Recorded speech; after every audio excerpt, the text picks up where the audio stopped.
Hello again, Vinyl Community. I'm Robert Fithen. Starting off the new year, talking about the first records that are on my turntable, some, the latest vinyl finds, that kind of thing. We've got an American that goes to England and gets disgraced and kicked out of the country. We're starting the year with a bad pressing. That's always a great way to start. A nice little treat hidden inside the Rocky Horror Picture Show. A bunch more, but let's start off with the Stranglers. Their third album called Black and White. Was really glad to get this because you don't see the Stranglers a lot. At least I don't. I don't see their albums a lot here in the Midwest. You really have to seek these out, but this one just kind of popped up, and it's apparently a limited edition. Early example of color vinyl. You've got the black and white, of course, as it were, marble vinyl here. And yeah, it's the Stranglers. It's sounding just like the Strangler. Hugh Cornwell's vocals, just as snotty as ever. And yeah, I was really glad to get this. This guy, poor guy here, looks like he's lost his head. But yeah, he's really just got his head down like that. It's an optical illusion, as it were. These guys never really were just raw, nothing but punk. They always had their own kind of sound with the keyboards added in there as well. And this definitely moves more into their own thing on this album, kind of a transitional album as they continue to get more and more away from the raw punk sound as time goes on. But yeah, this is still a great album to listen to. It starts off strong with a song called Tank. They've got a song on here about robots taking over, totally ahead of their time with the whole AI thing going on now. They mention a flock of seagulls in another song. I don't even think that band's out yet. So again, very ahead of their time. And a song about how Sweden has the best clouds. I was not aware of that. If I ever get to Europe, as hopefully planned one day, I will hopefully see that for myself. But yeah, great tracks on here. Nothing that really stands out, though. There's no, like, Peaches or Get a Grip on Yourself or something like that, like their first album. But it's a decent listen all the way through, if not exactly overly memorable. I didn't really hear anything that was like, bam, blew me away or whatever. But it is, I'd still say this is a 3.5, 4-star album from the Stranglers. And the thing is some of these were the marble vinyl. I was glad enough to get that. But also, some of these apparently came with a free 7-inch single. There is no 7-inch single in here, unfortunately. So no 7-inch. It apparently had a song on there called Tits. So no 7-inch and no tits. So I guess it really doesn't matter what end of the sexual preference spectrum you're on. You're either getting disappointed by the no 7-inch or disappointed for no tits. Everybody's disappointed across the board. But I don't know what that song sounds like. I guess I'll have to stream some tits because I got no 7-inch. By the way, that's the second 7-inch joke I've made in 2 videos in a row. I should probably stop. Anyway, the Stranglers, Black and White, their third album. So starting off the new year in grand fashion with regret, as you should start the new year, Twisted Sister, Stay Hungry. This is a okay album. It's decent. I always loved We're Not Gonna Take It, sort of Twisted Sister's answer to Quiet Riot's cover of Come On Feel the Noise. They've even said that themselves, or Dee Snider has. This was their attempt to go a little more commercial, a little more MTV.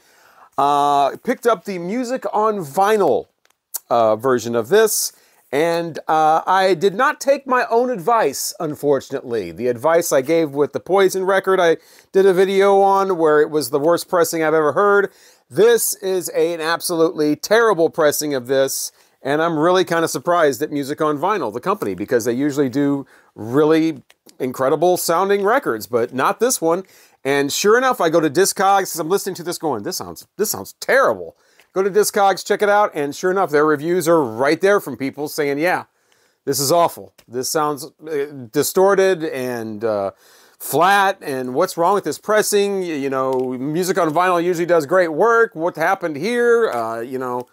Same exact thing I was thinking. Very distorted. And I don't mean distorted like, well, yeah, it's distorted, man. It's hard rock. Crank it up. Distorted's the way it should sound.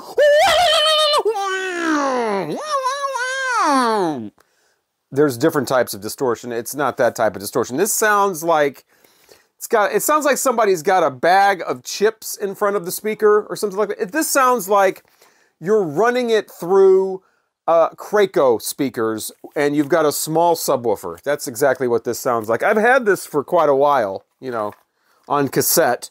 Never had it any other way. Never even got this on CD.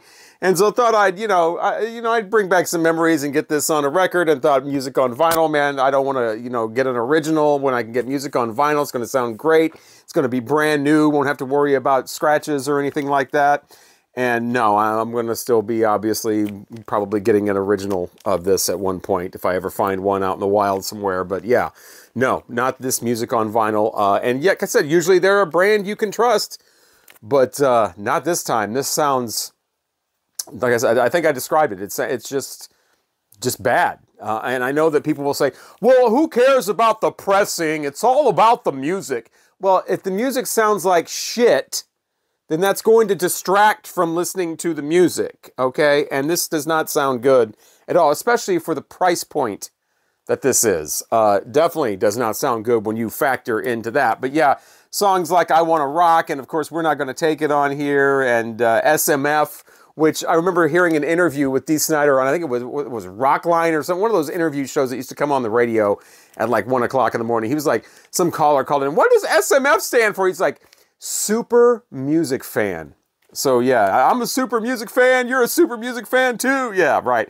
The price, you just got to keep on. I feel like I want to give up, and that's the price, and all that kind of stuff. And, stay away from Captain Howdy. They're all here. Yeah, Stay Hungry. Still love the cover art there. Pretty over the top. Gotta love the 80s. Twisted Sister, just not the music on vinyl version. Shifting gears completely, with both sound and price, is Atlantic Soul Explosion 72 Whatever's Fair. I don't know why it's called Whatever's Fair. This is a promotional only record. So this was only given to radio stations and maybe retail stores to kind of give a sample of what Atlantic was putting out in this part of 1972. And so it really isn't meant to be kind of sat down and listened and enjoy. It's kind of meant as a promotional item. But it's a great listen. A nice little snapshot of this era of soul music put out by Atlantic.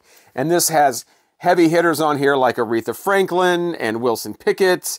Donny Hathaway is on here. Isaac Hayes doing I Just Want to Make Love to You. A very slow, mellow. He sounds kind of tired. I don't know if he's going to be making love or just kind of falling asleep. So it's got big people like that on there. Brooke Benton is on here. But it's also got some lesser known names on here too. Like Tammy Lynn, who does a song called That's Understanding that ends side 3. Great song. Never heard of her before.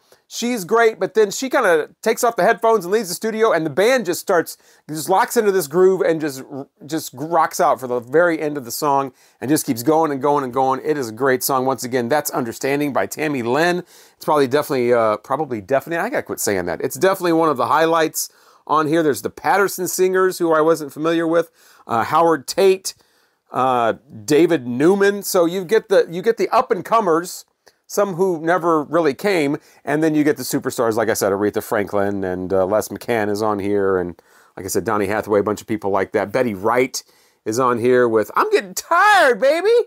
I love Betty Wright. I still do have a Betty Wright compilation on Rhino that has like 21 of her songs on there. I used to play that all the time. So she is just so much more than a couple of her hits that she had, like Clean Up Woman. She's got a lot of great songs, and that's I'm Tired Baby is just another one, a great singer from her. Yusef Lateef is on here as well. Was not familiar with him. The Persuaders, I'd heard of them, but yeah, they're all a part of this. Like I said, just a great snapshot of 1972 Atlantic Soul Explosion. And the great thing about this is it's on Discogs. You can get this for like $8 to $10, double album. So I would definitely take advantage of that if you want to hear some kind of a mixture of kind of the big, like I said, the big hitters and the kind of relatively unknown people. Nothing on here is absolutely mind-blowing or anything like, oh my God, I'm blown away. And that's probably why it's $8 to $10 on Discogs. But yeah, something you should check it out if you ever see it anywhere, or if you just want like a nice cheap thrill. Moving on to The Killer, Jerry Lee Lewis and his self-titled debut album from 1957. This is a 1960 pressing of it. Not only is it a 1960 pressing, it is a pressing from the UK with the foldbacks and everything. This has some covers on there, like he does "Don't Be Cruel." Of course, the Elvis Presley song doesn't do it as well as the King. I mean, he's the killer, not the king. I think the king's probably higher than the killer. But yeah, Crazy Arms, a cover of that. He's doing Carl Perkins' Matchbox on here.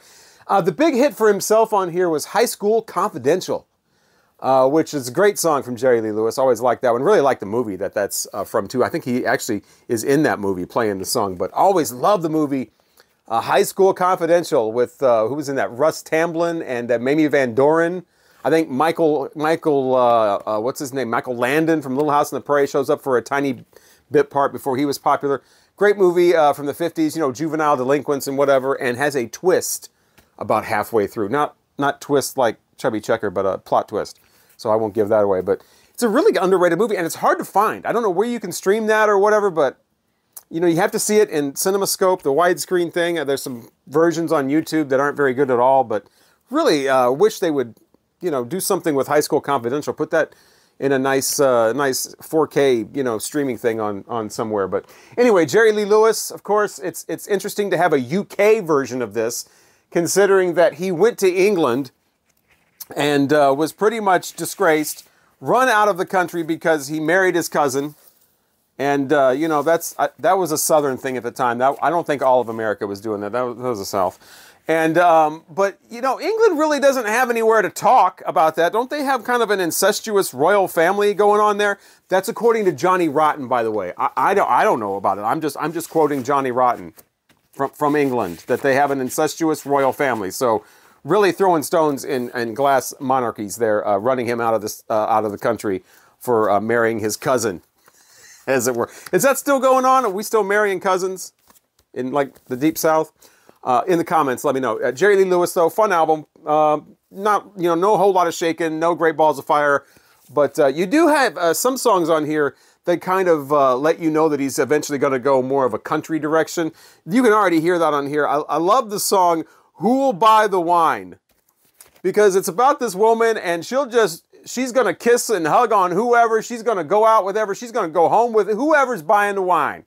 That's all that woman's interested in. I cannot believe that's a song from Jerry Lee Lewis in 1957. The Rocky Horror Picture Show. Man, I used to go to this all the time back in the late 80s, early 90s.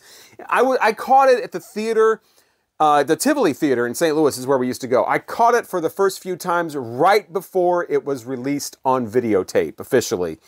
And I think that really kind of brought it down a little bit. It was great when the only way you could see it was to see it in the theater, with all the audience yelling and all the words. And I know all the shout outs by heart. That's how many times I've seen this thing. I actually have the shout out soundtrack with all the audience on there. I've had this on CD since the late 80s, but I never had the actual record of it, and found this at an estate sale. Not only did I find this, but inside, since I found it locally, are two of these, actually. They are questionnaires. They're trivia quizzes for the Rocky Horror Picture Show, and they are from the Varsity Theater in St. Louis. Now, I never saw it when it was at the Varsity. Like I said, I saw it when it was at the Tivoli, but this is a pressing from 1978, so they probably bought this in the late 70s or early 80s. But yeah, I thought that was really interesting to find that in there, that somebody had 2 copies of that in this record. Love finding stuff like that. This is probably one of the coolest things I found in a record. Usually I find things like this, some, you know, receipt or something like that. One time I found a runaway note. Somebody was going to run away from home, hoping their parents would understand. I've talked about this before. It was in a Rubber Soul Beatles album that my mother got me at a garage sale. And she brought it home, and I found that note in there, and I didn't tell anybody because I didn't want her to take the record. I thought she was going to take the record back or something to the yard sale. But yeah, it was somebody like, "Mom and Dad, I hope you understand," and blah, blah, blah. And they put that note in there, and there it was years and years later, and sold at a yard sale. I don't know if the person ever actually ran away. But anyway, Rocky Horror Picture Show, you know, what can you say about this soundtrack? The movie's a lot of fun. The soundtrack, you know, has the Time Warp and Sweet Transvestite and Don't Dream It, Be It, and all the great songs from the movie. Has Superheroes, which when you saw it at the theater in the U.S., You never knew what in the world that was because it wasn't in the movie until it came out on, you know, VHS or Blu-ray or whatever. By the way, I was one of the first people to get that on video cassette. I got it the day it came out, and it was $89.98. It was not released at sell-through price. It was released at rental price. And that was the most expensive videotape I had ever bought, but I had to have it. I think in another video, I unbox my college years or something like that, and I show all my Rocky Horror stuff. I've got a script. I've got the press kit, posters, and a whole stack of like trading cards, Rocky Horror, just buttons and all kinds of stuff like that. But yeah, Rocky Horror Picture Show, just a cool little thing I thought I'd share with you that I actually found in the sleeve of this record. And finally, it's this band from Los Angeles called the Yellow Pages. And from 1969, kind of a garage rock kind of thing, your basic kind of rock band at that time. A little bit of fuzz guitar in there, which is always nice, on the Uni label. And not only the Uni label, but a Uni pack. Those gatefolds where the record goes in here. Kind of annoying when they do that, but yeah, here's what the guys look like. And here's what they look like when they're under a bunch of Yellow Pages phone books. Yes, these guys named after a phone book, but they are the Pages, P-A-Y. G-E-S. Very, very clever. First song starts off very, very strong. The Two of Us, you got Little Woman in there as well after that. And then things start to kind of taper off a little bit. They're much, much better when they're doing the fast, exciting songs with the fuzz guitar and everything. That's much better than when they try to do like a ballad or some sort of mystical sounding thing. They got a couple boogie rock numbers in here. One of them is actually called Boogie Woogie Baby, if you can believe that. It's that typical that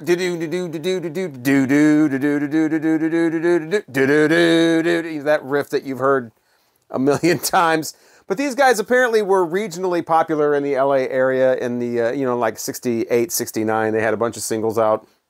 Didn't really get much further along than that. But yeah, decent little record. Not too bad at all. Nice little find here. But yeah, the cover where they're under the Yellow Pages phone books is kind of cheesy. And even the color of cheese. If you're not familiar with the Yellow Pages, maybe you're a little younger, Yellow Pages was basically the phone book for businesses.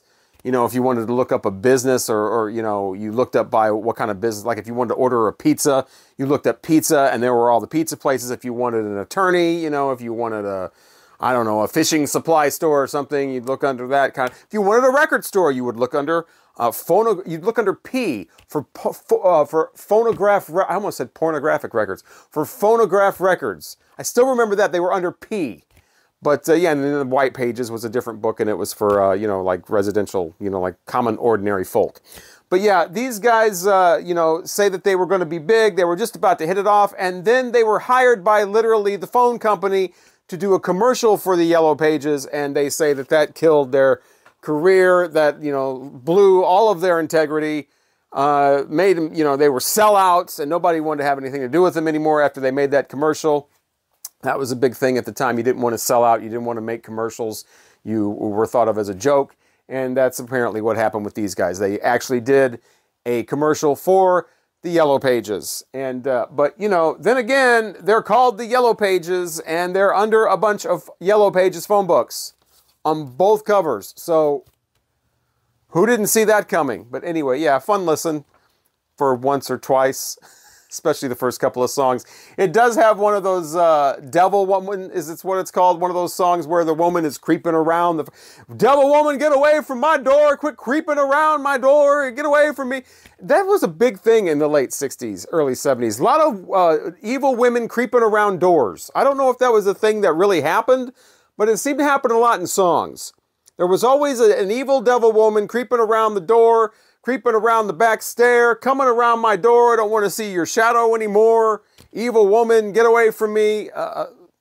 Was that really a thing? I think that did that really happen? Were there just random women creeping around front doors? Or I'm pretty sure that's a song trope. Anyway, the Yellow Pages on the Uni label, Los Angeles band, 1969. Some nice fuzz guitar in here. And also a cover of I'm a Man. They kind of do it in the style of the Yardbirds, but they add a drum solo as the last track on here from the Yellow Pages. And that's about to do it. That's how I start off my new year, by listening to these 5 albums.